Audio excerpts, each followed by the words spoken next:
नमस्ते बच्चों।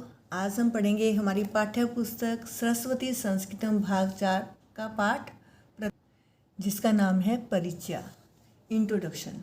हम अपने परिचय दूसरे को कैसे दें और दूसरे के बारे में कैसे जानकारी प्राप्त करें। इस पाठ का अनुवाद हम पहली वीडियो में कर चुके हैं। अब देखेंगे इस पाठ में हमने क्या कुछ सीखा।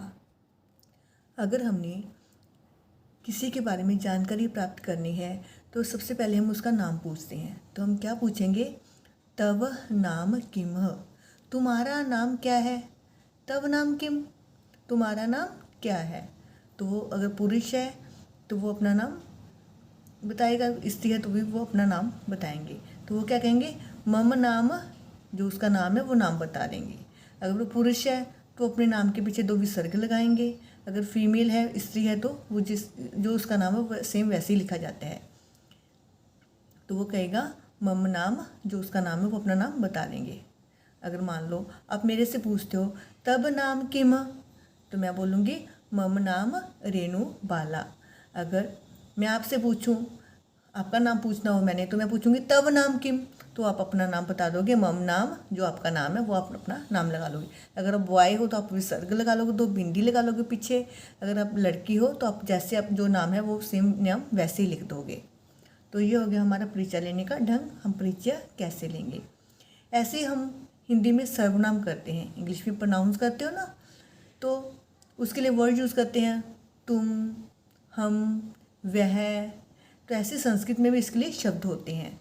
तो जैसे अगर तुम लगाना हो किसी को, इंग्लिश में जैसे हम यू कहते हैं, इंग्लिश में एक पुरुष के लिए और ज़्यादा के लिए सबके लिए यू सेम होते हैं, लेकिन हिंदी में हम तुम और तुम सब कह देते हैं। तो इसके लिए संस्कृत में भी अलग अलग शब्द हैं। अगर सामने वाला एक पर्सन हो तो उसको बुलाना हो, तुम कहना हो, तो उसके लिए संस्कृत में वर्ड है त्वम, आधा त व म, त्वम। अगर वो ज़्यादा लोग हैं सामने वाले तो हम बोलेंगे यूजम। ठीक है, अगर एक पर्सन है तो त्वम, अगर सामने वाले ज़्यादा हैं तो यूजम। ऐसे अगर मैं अपने बारे में बात करूँगी तो मैं के लिए संस्कृत में शब्द होता है अहम। अगर हम ज़्यादा लोग हैं तो हम कहेंगे वेयम, हम सब। तो ये सारे हो गए बेटा सर्वनाम, संस्कृत में सर्वनाम पद।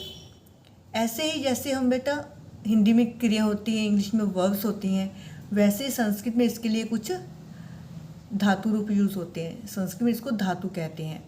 उसके अलग अलग टेंस, जैसे हमारे काल होते हैं, वर्तमान काल, भूतकाल, भविष्य काल, वैसे संस्कृत में इसके लिए लकार होते हैं। तो उसके लिए अलग अलग पीछे लकार के अकॉर्डिंग चल जाते हैं। जैसे हम कहते हैं खाता है, तो अगर तुम खाते हो, हिंदी में कहेंगे तुम खाते हो, तुम सब खाते हो, मैं खाता हूँ, हम सब खाते हैं। अलग अलग लगा रहे हैं ना, पीछे वर्ब में कुछ ना कुछ चेंजेस कर रहे हैं। तो संस्कृत में खाने के लिए जैसे खाद वर्ड है तो पीछे लगा देंगे। अगर तुम खाते हो तो आ जाएगा त्वम खादसी। अगर तुम सब खाते हो तो आएगा यूजम खादत। खाने के लिए तो खाद वर्ड है, तो तुम सब के लिए पीछे थ लग जाएगा। अगर जैसे लिखूँ मैं खाता हूँ, मैं बताऊँ मैं खाती हूँ, तो मैं लिखूँगी अहम खादामी।